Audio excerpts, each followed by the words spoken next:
child, things are gonna get easier.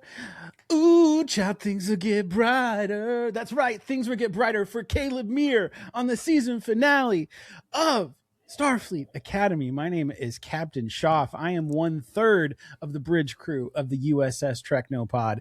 We have been loving the discussions and the camaraderie and the chemistry of our group, and then witnessing the cadets on Starfleet Academy. Oh, it's been amazing. It's been so much fun this whole season. Can't believe we are at the close. We are at episode 10, the season finale. We're here, but we're not totally all here. We're missing a vital component. We're missing Captain Linda Pages. Unfortunately, she is unwell and unable to make it. But we send our love. I'm wearing my glasses out of solidarity and support. But with me, thankfully, so I'm not alone on the bridge, is Captain Vactor. How are you, property of Starfleet Academy? Schaff is not alone. Yeah, we are here with you. Yeah. Man, I can't wait to talk about this finale, Schaff. All season long, I've been building up to this finale, and I said, man, this show, what does it mean for Star Trek? What does it mean for the future of television in Star Trek? Because right now there's no movies, and everything it's kind of like Star Wars in a sense, where now they do have a couple of movies coming out, but they've mainly shifted to TV shows. And so Star Trek, I feel like the shows are the bread and butter of what's going on right now. So this is the flagship show right now that's coming out, Starfleet Academy. What did this first season mean for the future of Star Trek? That's what I'm very interested to talk to you about, Shaw, because I love hearing your insight. Yeah, well, I mean, let's just get right out of the gate. Did Starfleet Academy stick the landing, or did it back away from its boldest ideas? That's the big question we're going to ask and answer today. Now, without further ado, I think we need to throw up a good old-fashioned red alert, because we're going to get into some spoiler territory here. Boo! It's a red alert. It's a red alert. Red alert. It's a red alert. That's right. Not a yellow alert. Not a black alert. This isn't Discovery. We're talking about Starfleet Academy. So from here on forward, we assume that you have watched the episode, because we're not a recap podcast. That's not our jam. We're going to get into it. Okay. So first and foremost, this is the season finale. So let's answer the question. Did you like it? What did you think, Captain Vactor? Because I have this feeling that this was kind of a polarizing finale. I feel like fans maybe they either love it or they don't. I think is where it's going to come down to. So I kind of want to feel you out. Where you at? I enjoyed this season finale. Okay. I didn't love it, and I didn't hate it, but I enjoyed it while I was watching it. I was like, man, this is some good television. What would you give it for like a grade? Since we're talking about school, this is a school for Starfleet. So what would you give it for a grade? Final exam. Starfleet Academy season 1, final exam, B-. I think B-. they did good, but not great. Okay. All right. Okay. What about Sean? For the season finale, I would say I will give it a B+. For the season as a whole, I would still give it, I'll go with an A- on the season as a whole. But a B+ for the season finale. That's kind of where I'm at right now. Okay. So tell me, was your B+ for the episode or for the season as a whole? For this episode, I'll say the season overall gets a B. Again, very good, not great. It's hard to please, Vactor. It's hard to please him. All right. So what would you say brought it to the minus? Like what were the things that sort of kept it from being excellent? The thing for me that kept it from being excellent was I felt like they started something but didn't commit to it. And what I mean by that is what most things come down to, Shoff, a parallel with Star Wars in my life. So with The Last Jedi, they started to ask questions about the Jedi, about the institution of the Jedi, like the whole shebang.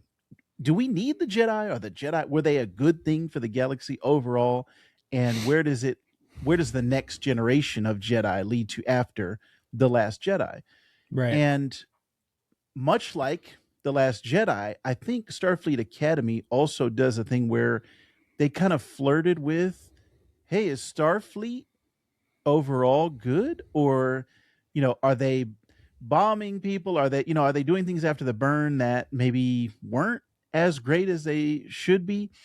And then I felt like they pulled back with what Ake says. She's like, oh no, it wasn't a bad thing. It wasn't the thing you thought it was. And that Starfleet was good the whole time. And there's no wrong that they've ever done. Starfleet comes across as squeaky clean. So to me, I felt like if they had pushed that boundary, if they had kind of said, hey, wait a minute, let's question Starfleet here a little bit, and maybe everything isn't all sunshine and roses. And Right. it came away with something at the end to say, oh, wow, we can push the idea of Starfleet. What is it? What does it mean? And overall, yeah, I want it to be good. I want it to be a good institution, but I also don't necessarily want it to be 100% no fault, like completely perfect. And I felt like that's what now I'm blanking on the names. The Palpatine has returned. The J.J. Abrams, the episode 9, Rise of Skywalker. What that did after The Last Jedi had asked all these questions about the Jedi and all this stuff, I felt like Last Jedi was like, or Rise of Skywalker was like, oh no, let's pull it all back. Yeah, the Jedi were great. Everything's good. All right, let's go. We're dancing. So that's what Yeah, to you're me not wrong. kept it You're not wrong. from being an A. And I think J.J. Abrams probably thought he was doing everybody a favor because the episode 8 was so polarizing. And Rian Johnson, love him or hate him, like what he did for Star Wars was really kind of I've kind of gone back and forth. I'm pro episode 8. I really think it's a great entry. Yes. But when I will tell you, when it came out in theaters, I was like, what am I watching? This is garbage. Yeah. So it took multiple viewings to really appreciate it for what it is. But and I like things like that have to simmer a bit before you can really truly, right. Like, I think those are the ones that stay with you for sure. So I think you're right on. I think, you bring up a great point about the idea of what is Starfleet and, are they so cookie cutter perfect all the time? Probably not. And that's not realistic. There's an episode from the most recent season of Strange New Worlds. I don't think you're caught up on Strange New Worlds, right? The most recent season? I'm about halfway through the latest seasons. I need to get caught up on that. So there's an episode towards the back half of it. You may have already watched it or maybe not, but it's filmed. I'm not going to spoil it by any means, but it's filmed as more of like a documentary style episode. From the perspective of a family member of the main bridge crew who is recording and sort of like interviewing and sort of asking that hard question of what is Starfleet. And it touches on a lot of those points that Starfleet isn't necessarily like the cookie cutter perfect organization. They talk a lot about Starfleet is, we're explorers, or we're a peacekeeping coalition, but at the same time, they have warships, how much of it is truly peacekeeping when you have weapons of mass destruction and that kind of sense. So it asks a lot of really interesting questions. It was a very polarizing episode, but I think also Strange New Worlds, their most recent season, it took a lot of bold swings, and that seems to upset fans. Oftentimes they kind of just, I really feel like Star Trek fans these days just want more of the same, like more of what they're used to. The TNG the Deep Space Nine, the Voyager episodes where they're not so much of a serialized thing. It's more of, you know, character development episodes per week, like where there's uh, not as much of an overarching theme to a season or anything like that, or recurring villains. Yeah, it's just they want something different than what New Trek is trying to do. And I think that this show, Starfleet Academy, especially in this final episode, they almost were, it felt kind of meta. It felt like they were talking to the camera and saying, we know you hate us. You know, like, we know you hate us. We're not that bad. And maybe you should think about why you hate us, because I don't think you fully recognize where that comes from. It's kind of like, you know, Nus Braca, like he has this hatred for the Federation. And by the end of the episode, and honestly, that has been like his his internal motivation for everything, is this vendetta he has against Starfleet, which for most of the season, Anisha Mir also shares. It's not until the end that she's able to sort of see a difference. But for Nus Braca, he's built his entire hatred for the Federation on a lie that he didn't realize. And I think that I want to say, and this may be a little bit controversial, but I think it was the writer's way of indicating, hey, you know what? We know that you're taking issue with us, but maybe that's misplaced, you know? And I like that. Yeah. And I also felt like there was a point where, what's her face? Nala Ake was talking about Nus and saying, you know, he's got his finger on the trigger, but his whole worldview is based on a lie. And blah, blah. I'm like, are we talking about who I think we're talking about? Because it certainly seems like we're talking about the Cheeto in chief over here. I was like, this is some heavy handed stuff we got going on. And I was here for it. I liked it. Yeah. What didn't work for me as a season finale is, it was too tied up with a bow. And you know, I made a lot of theories about how this episode was going to go last week, and I was wrong. I mean, I was almost completely wrong on everything. Which I kind of was okay with. I'm kind of glad I was, but at the same time, I felt like some of those ideas that I'd had, the theories, were really good, like really interesting ways to go with it. And they just, in a matter of like quick dialogue, they sort of just like poo-pooed that.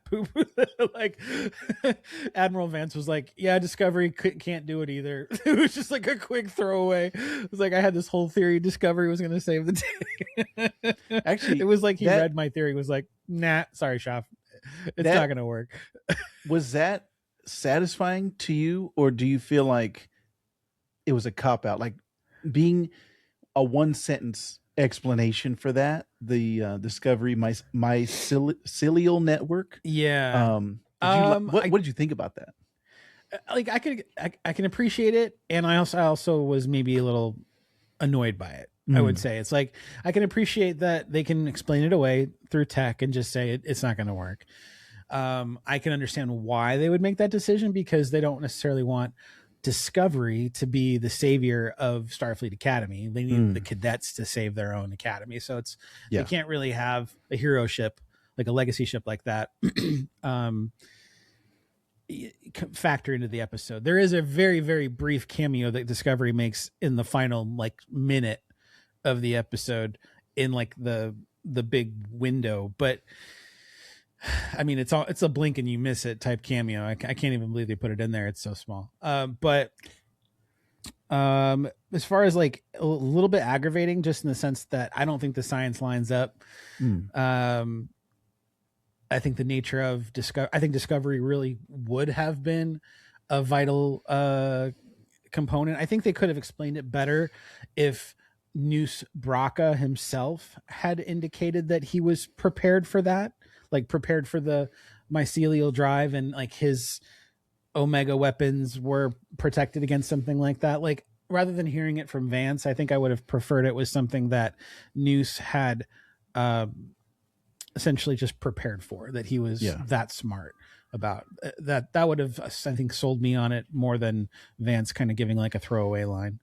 I like But yeah, overall, I thought it was a really solid finale. I think the season itself was really great. And I, to this day, have no idea why people hate this show so much. In the comment section of TikTok, it is like walking into a battlefield. It's crazy. And you try to keep up on it, and you try to keep things positive, and you try to delete as many of the nasty comments that people are making, but it's hard. It is hard to catch them all. And I just feel for the fandom. Like, I don't know where they come from. And I don't know, did you see this about, I don't know, it was on Reddit or something. People were claiming that there had been bots that were trying to like positively review Starfleet Academy to I didn't see that. You didn't see that? Yeah. And like, if anything, I would say it's the opposite. It feels like people are coming out of the woodwork to talk crap about this show. And I'm just like, why are you so bothered by it? If you don't like it, that's fine. Why do you feel the need to then condemn anyone who does? That is so crazy to me. People can like what they like. There's nothing wrong with that. There's think of like all the TV shows that are out there on every possible streaming service. I know there is not a single person in existence who has watched everything, right? There would be no way. There's not enough time. So there's always things that we're choosing to watch, ways that we're choosing to spend our time. And in a finite sense of resources that time fits into, why condemn someone for choosing to spend their time watching this? Like, if they like it, great. If you don't, then pick something else. There's so much Trek out there. And they're not gonna make any old Trek anymore. You're not gonna get episodes like Deep Space Nine or TNG anymore. It's not gonna happen. That model is gone. The budget is different. The special effects are better. Shows nowadays are polished. They're using the what do they call it? The volume, right? Like the special wall that creates their sets for them. I mean, it's visual for the actors even. So they're not playing off against green screens or blue screens. Like, they've got something to physically see and interact with, and it makes their performances even better. Let's just get on board with new Trek, for crying out loud. It's driving me nuts.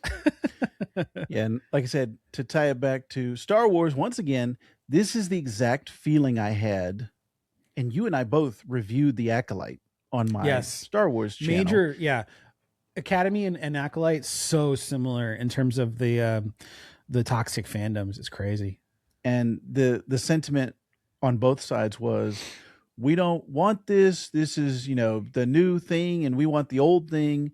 And I think in both cases, in The Acolyte and with Starfleet Academy, I enjoyed the show, and I wanted to see where The Acolyte was going, what they would have done with the season 2, and we're never going to get that. And every week I was feeling the same thing you're feeling right now, of people coming out of the woodwork. This show is garbage. This show's terrible. Oh, you're the one person who liked it, and we're getting those comments now on these Starfleet Academy. Yeah. And then if we do like it, we must be shills. Like, there's no way that we could like it and then not also be getting paid by Paramount to say so. Ridiculous. Which, please pay me, Paramount, please. Right. I'm you know what's interesting is, I feel like if The Acolyte had been greenlit for 2 seasons, like, we would have gotten the 2 seasons, right? But like, but if on like the converse of that for Starfleet Academy, let's just say Starfleet Academy was only greenlit so far for season 1. We got all 10 episodes.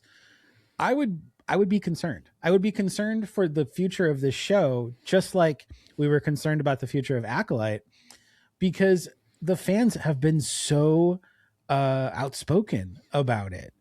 I wouldn't even call them fans. I don't know what to call them. They're not, certainly not, they don't act like fans. But like, had Starfleet Academy not already been greenlit for a season 2, I would have questioned whether or not they would have gotten one. Not because they don't deserve it. I think the show is excellent and deserves another season. It deserves a season 3 for that matter. But when there's such a profound cry from like the population of people saying that this show sucks, like that eventually is going to get back to shareholders who are going to make these financial decisions to cut off stuff that is actually good. It happens all the time. Firefly is a great example of an awesome show that never got a chance to really soar because of the network. So it's like, and now Paramount is in this really interesting scenario with Warner Brothers right now. And who knows what's going to happen with Trek if everything kind of like happens accordingly with that. The only plus side to Paramount purchasing Warner Brothers is that if they adopt the HBO app, we're going to be in much better shape because Paramount Plus sucks. That is the worst streaming app I have been on since the CW app. But like, if that would be the only plus, is let's move to the same platform as HBO Max, and it's gonna be so much easier to watch stuff. It's but yeah, I don't know what's gonna happen with Trek, and I'm a little concerned for what if season 3 even happens. I hope it does. Yeah, I actually just saw, as we were recording, I just saw an article that said that season 2, they've come out and they have confirmed season 2 is going to end on a cliffhanger. So they're already like calling their shot of, hey, give us a third season. So interesting. So they're swinging. Yeah. Okay. We'll see. All right. Well, let's talk about what worked. So there's some relationships I felt that were really strong in this episode. I think the first one, we had kind of a tender moment, some interesting moments with Caleb Meir and Jet Reno.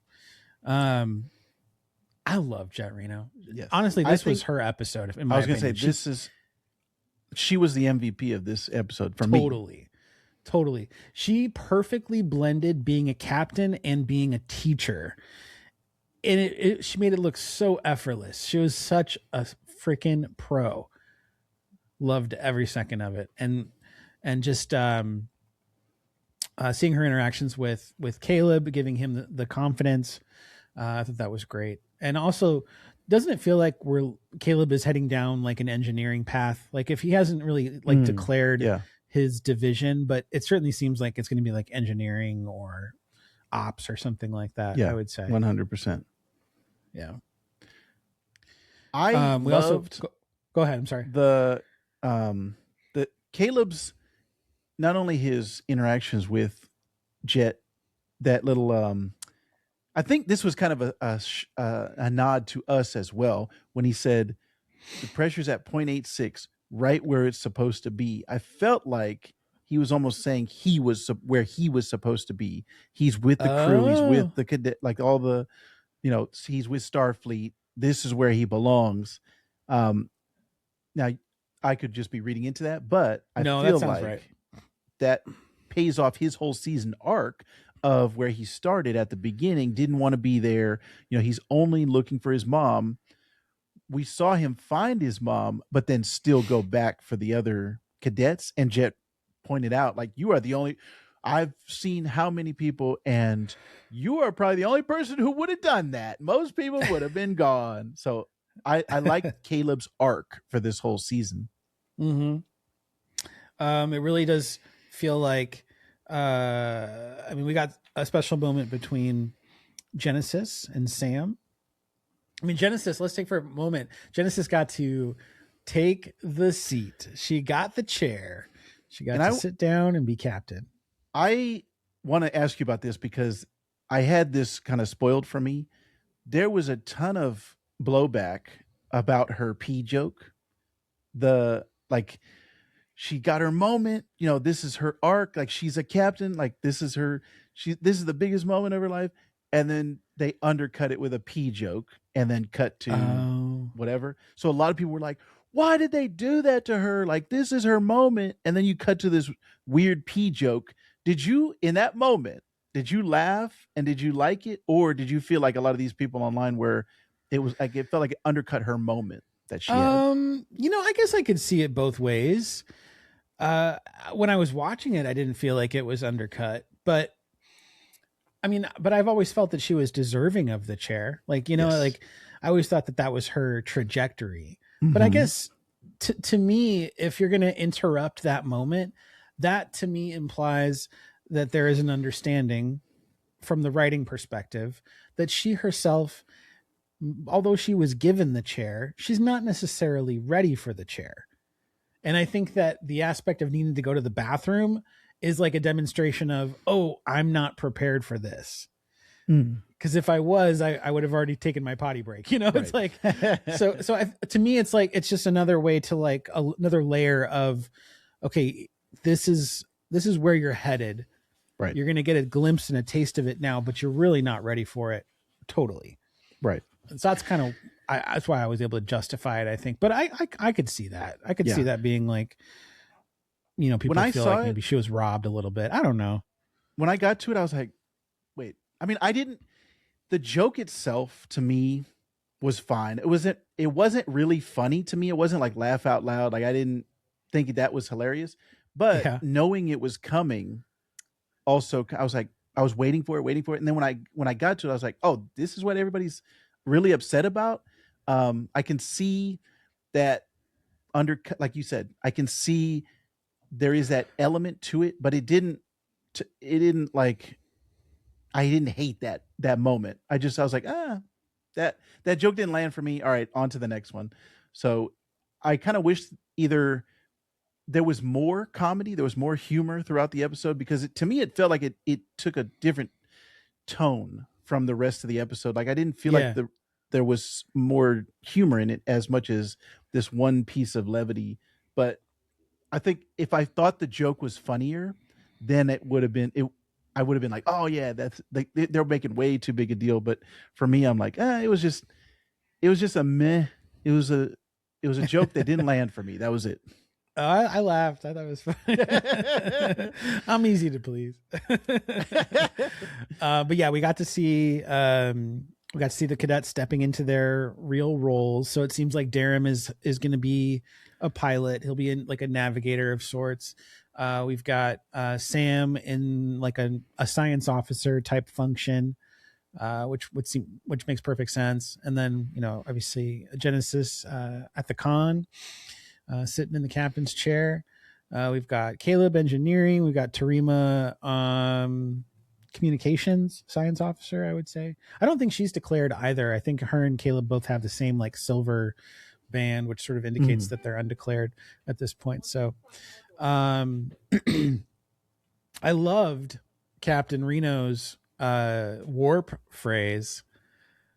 That was fantastic. Hers was, now show me some pretty streaks of light. Right? Yeah, I didn't even take that as her warp phrase, but yeah, I saw a lot of people really resonated with that and really enjoyed that. That was cool. Yeah. It made me think of mine. Roll that beautiful bean footage. We had fun with that back when the early days of Treknological, when we one of us would start the ship. What was yours? You remember what yours was? Something about Mexican pizza? Yeah, it was something with Mexican pizza, but I can't remember the exact phrasing of it. It was like, give me a Mexican pizza or something like that. Yo quiero Mexican pizza. Yes. Oh man. Actually, with the Sam and Genesis, I forgot to say, we didn't comment on what I thought was also much like Caleb's, kind of the end of his arc for this season.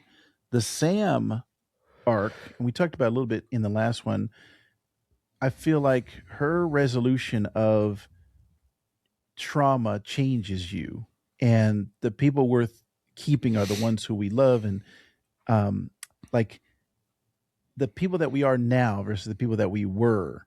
I feel like she's kind of grown up, and we saw like there was that time jump of her and the doctor, and her calling him dad now, and their bond. Like, I really feel like she's a much stronger character now at the end of the season, because we have that added layer on top of, we already liked her bubbly personality and that she was outgoing, and she was wide-eyed and like she was optimistic on everything.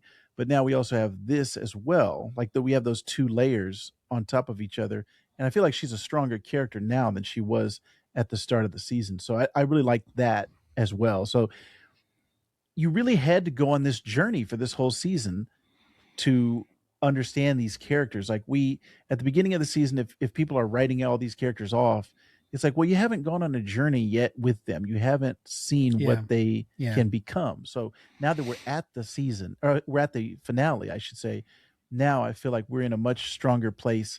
And looking back on it, I enjoyed the ride getting here. Mm-hmm. Mm-hmm. We had a whole story beat that I gotta say I was not a huge fan of, which was the doctor uttering gibberish that they made Yes. sense of. Mm-hmm. That whole thing, don't cross the Rubicon, Reuben parts, glue on the socks, glue on the shoes. It's just like, I'm sorry. First of all, that was weird. I'm not a fan of that scene, like, at all. And it wasn't even resolved. There was they were able to figure out what he was trying to say, and then they quickly went to go take care of that and left him uttering gibberish because he wasn't fixed. Just because they figured out what he was trying to say didn't mean he was fixed. And then they just showed him and Sam, and he was like, I'm good, go, I'm fine. But there was no explanation. How are you suddenly fine? There was like, what, you just have to plug in your emitter? Like, how simple? Like, it just needed to be charged? What's going on here? Like, to me, you don't give the doctor something that, like, I was worried this was it for the doctor. There was a point in the episode where I thought to myself, doctor's gonna die. I was like, he's already had his arc. He's had his trauma addressed. He's at a place of acceptance. He's dad now. I was like, he doesn't have anything left to do. He's already done everything on Voyager, on Prodigy. He's done stuff on Starfleet Academy. I'm like, for a lot of characters, that's when they get killed off, is when there's nothing left for them to accomplish. That's it. And like, it would have been poetic for him to go, but I didn't want him to, because that would to me, that would have been huge if he died during the events of this episode. And I'm glad it didn't happen, but I also feel like they didn't spend any time resolving his situation.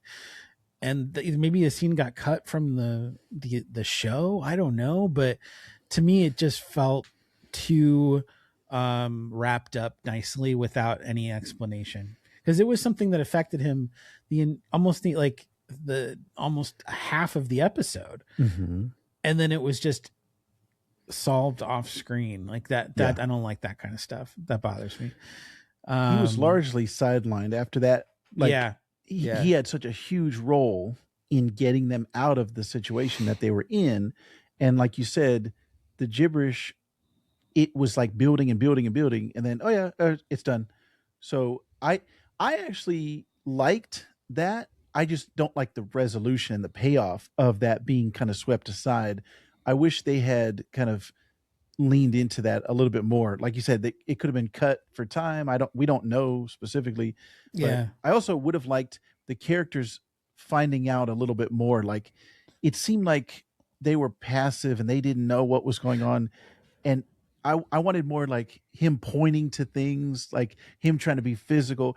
It's funny because I just watched Project Hail Mary, and no spoilers, but there is kind of something similar in that movie, and they did a lot better in Project Hail Mary. So I would, and if anyone, as a Trek fans, I think Project Hail Mary is right up your alley. Man, I wish Linda was here because there's a lot of like STEM stuff in there that she would have loved. But highly recommend Project Hail Mary. And I think the Doctor is a character that I loved from Voyager, and I want to see him kind of like with Picard. Like, we wanted to see all those characters done right, and we wanted to see some good resolution for them. Hopefully season 2 doesn't sideline him as much as we felt like the finale did. Agreed. I think we'll get more Tatiana Maslany in season 2. I Yeah. hope so. Maybe just a sprinkling here or there. Would be nice. I don't think we'll see Nus Braca at all season 2. Newstifer! Newstifer. In fact, Which you had a favorite line of his. that the scene where he goes, I don't know what to call this, but like when you know a bad guy is wrong, but he is so funny when he is wrong, and you know what he's saying is a lie. This was one of those scenes. He goes, "Oh my God, that's brainwashing. No, they probably held him in the brig for a long time till he memorized that garbage, along with the Starfleet anthem." That made me laugh so hard. And that was Paul Giamatti hamming it up, chewing the scenery like he did in the beginning of the show. And I was like, "Oh, She was man, like, "Well, this is great." we don't have a Starfleet anthem. We But should. yeah, We should have a Starfleet anthem." Some things, just generally, I would say, I liked. I mean, I love the interactions that we got between Tatiana Maslany, Holly Hunter, and Paul Giamatti. Like the three of them, Emmy winners, Oscar winners, like they were putting on a showcase for us, and that was so cool to get in the season finale. I'm not 100%, like, I don't believe that we got, like, they got an actress of the caliber of Tatiana Maslany, but I feel like she was used so sparingly that we didn't quite get the bang for the buck, if you ask me on that. Yeah, I we gotta definitely agree with that. got plenty of value out of the casting of Holly Hunter and Paul Giamatti. Those two are perfect in every way. I would love to follow Nus Braca on all of his adventures. Honestly, like that's a villain I enjoyed so much. He's so good. And can you imagine, like, could anybody else have done that that way that Paul Giamatti did? Like, I can't even imagine anyone else playing Nus Braca, nor would I want to. Like, he owned it. Perfectly owned it. I really enjoyed his Danny performance. DeVito. Can you imagine DeVito as Braca? I'd love that. That would be great. Oh man, now I'm blanking on his name. Sterling K. Brown, which I just saw him in the Oscars. He had a bit with Conan O'Brien that was hilarious. I don't know if you saw it, but basically the whole premise of the joke of his bit was Netflix came out and they said, "Hey, we're changing the way we're writing stuff because people are on their phones and they're distracted, so they have to keep saying the plot over and over again." And so they just kind of went with that and they took it over the top. Sterling K. Brown and Conan O'Brien together, who hosted the Oscars. I could see him doing like drama, comedy, like I feel like he can do anything. So I could see him as well. But yeah, Danny DeVito would be great. One of our favorites. Yes. Oh man. Let's see. Let's talk about camera work. So the Venari Raw like news sequence, like that was kind of a cool camera angle, like to get like the drones flying around and he was putting, Federation on trial and everything. I mean, it definitely felt very like mustachioed bad guy, twirling his mustache and shouting off his evil plan and basically wasting time. Like he had it with him the whole time. If he really hated the Federation and wanted to do him in, like, you don't need to do all this extra stuff. Just press the button, right? Like, yes. Before they have a chance to respond. But he waited so long that Sam and the rest of the gang was able to figure out how to stabilize the Omega particles and everything. So per usual. I mean, that's a trope right there. Like that whole like keeping them monologuing while they're distracting him. The monologuing bad guy. Yeah, for sure. Yes, which was great. I would have liked to have seen Discovery amongst the other ships in a much clearer way than just through a window that lasted less than a second. We saw plenty of other ships that were like flying right near, like side by side with the Athena, and that would have been a great time to show Discovery like that in a where you could actually appreciate what it looks like and not have it be like this throwaway thing. Like, we don't need to treat Discovery so poorly. Like, they went 5 seasons. They're responsible for bringing us to this this timeline of Starfleet. Like, we wouldn't even know about the 32nd century if it weren't for Discovery. And that's why we're in this time period right now anyway. So like, there should have been a little bit more respect given to Discovery, I think. I agree, because that feels like that's what kicked off New Trek. And if you want this version of Star Trek, I feel like the interconnectedness is important. And you already had 2 members of the Discovery crew here. Just go a little bit further and like have that be one of your foundations, one of your pillars of where you're moving forward. So yeah, I felt like that was kind of a missed opportunity. Yeah. I would say the other thing that's kind of interesting is this season, it doesn't set up season 2 at all, like in any way, shape, or form.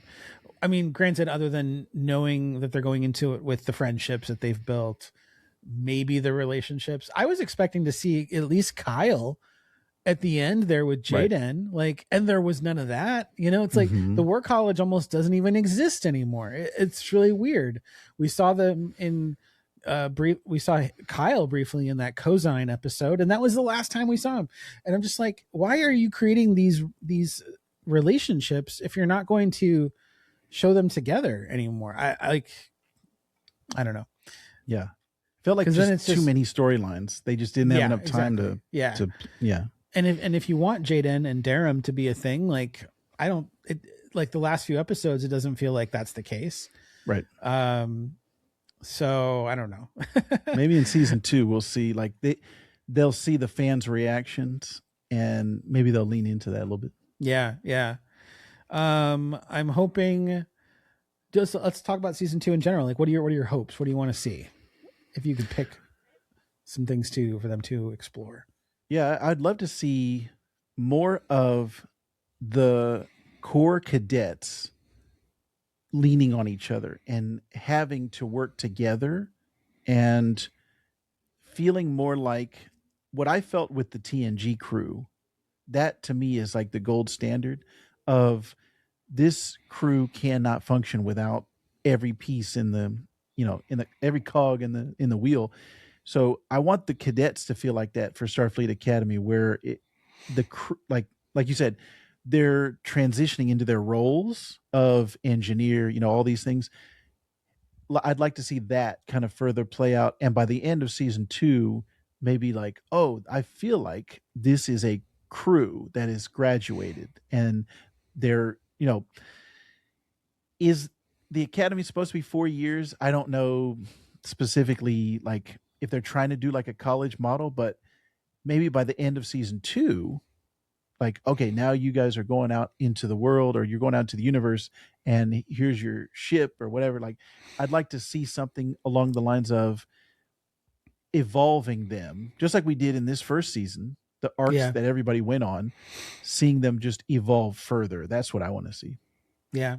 I fully predict we'll get things like internships, which would maybe be like little commissions, like time that they spend on other ships. So that might give us a chance to see some other crews, some other ships, and get to know some of the other fleet on a more personal basis would be kind of fun. I'd like to see more classroom stuff. I feel like we got very little classroom. Yeah, that's the other thing. Yeah. Stuff for a show that's essentially about a school. Like, I just think there needs to be more time spent in there. Well, I thought that's what set this show apart from the others. Like, when we first heard, it's the Academy, that's what we're gonna be seeing more of, the classrooms and the academies. This is supposed to be Saved by the Bell, the Starfleet years. That's what I wanted to see. And Becky Lynch is Belding. Oh my god. Yeah. We talked about it on a previous episode. Where's Becky Lynch? I want more Becky Lynch. That's what I want. We need the man. Yeah. We need the man. All right. So, we're any final thoughts before we close out? I'm with you as far as the reaction to this season, way overblown for the most part, but it's also it could be just that vocal minority of people that we're hearing. I haven't seen a lot of the numbers of the ratings and everything. I've I've been in kind of our bubble, our Treknopod bubble of we either see people loving it or we see people hating it. And I'm not seeing anything like, oh yeah, it's all right. I'm watching it. I'm just seeing it's either this is the greatest show of all time or this is the worst show of all time. I hate this show. So I want to see for this next season more kind of cohesiveness of the fandom and more, hey, either I like this or I don't, but I'm going to talk about the things I like and not the things I don't like. I'd like to see more of that. Yeah, me too. That would be nice. That would be very nice. Yep. Well, Starfleet Academy is done for now. Woo! For now. We're going to be heading back to our previously scheduled programming, which was a rewatch of Enterprise. And we were almost done with season 1. I think we had maybe like 5 or 6 episodes left of the first season. So excited to get back into that. And then who knows? We'll either go to season 2 of Enterprise or maybe skip around, do something else. But there's no release dates planned yet for any future Trek shows that I know of. I know that we're still going to be getting more Strange New Worlds. Yeah. There's speculation about Star Trek Year One, which would follow some of the crew of Strange New Worlds, specifically those that would be under Kirk's command. And it would essentially be like a reboot of the TOS show, but called like Star Trek Year One. So that's a possibility. Yes. I'd be okay with that, but I would be more interested in seeing a Star Trek Legacy show with Seven as the captain and exploring the events post season 3 of Picard would be my request, honestly. Yeah. And I think that would satisfy a lot of a lot of old school fans too. Yes. But I also, you know, I've mentioned before, like I think Starfleet Medical would be a great show. Be really interesting. Yes. I mean, medical shows, especially like The Pit right now. The Pit is one of the most popular shows on TV, and it's award winning. It is now. It's what's happening now. And I think like if Paramount were smart, they'd be seeing the shows that are successful on other networks. What is making them successful? Can we adapt this as a Star Trek property? And I think Starfleet Medical would be a perfect thing to do. And it could even follow a similar format of a day, just a busy day at Starfleet Medical or something like that, you know? So who knows? Maybe one day we'll see that happen, but yeah. With that in mind, I know you'll be watching Enterprise, but do you have any other comfort Trek that you'll be watching? I know that sometimes you and your wife watch some Star Trek. What are you currently watching with her? So we're trying to make room for Prodigy to get my son. We just haven't been able to schedule it, but we're going back and forth between TNG and Strange New Worlds. Cool. Does she have a preference? Right now it's Strange New Worlds because every time she asks me to put on Star Trek, like TNG is her all-time favorite. Okay. But Strange New Worlds has really hooked her. So whenever she tells me put on Star Trek, I know she's talking about Strange New Worlds. So that's her current favorite right now. Nice. Well, it's exciting. Yeah, I know. I'm working through a comfort rewatch of Voyager. I'm in the middle of season 6. Yes. Nice. That's been kind of on the back burner just because there's been so much other TV to watch, but I'll get back to that. And as far as what's coming in Enterprise, you know, it's been so long since I've seen the show that I don't even remember what happens in these coming episodes. All I know is that the show takes a dramatic shift after season 2 and becomes a different show in a big way for seasons 3 and 4. And a lot of people say that 3 and 4 is where the show really got its legs and where it really like stood on its own as an interesting show and people really were in tune for it. I'm not necessarily in that boat, but I'm just going to say, like, I'm excited to get there. The only way to get there, though, is to get there. So we will get back on the bridge of the NX-01 and continue our adventures with the original Enterprise crew. So with that in mind, we miss you, Linda Pages. We hope you'll be back soon, and we hope you feel better. And quick shout out to her, by the way. She did her own private screening Paramount provided for her at an Alamo Draft House, and she got to screen the season finale of Starfleet Academy. That was pretty awesome. So kudos for her. I hope she did it in her Warp Core pajamas. With that, though, Captain Vactor and I are going to wish you the very, very best, and we'll see you soon.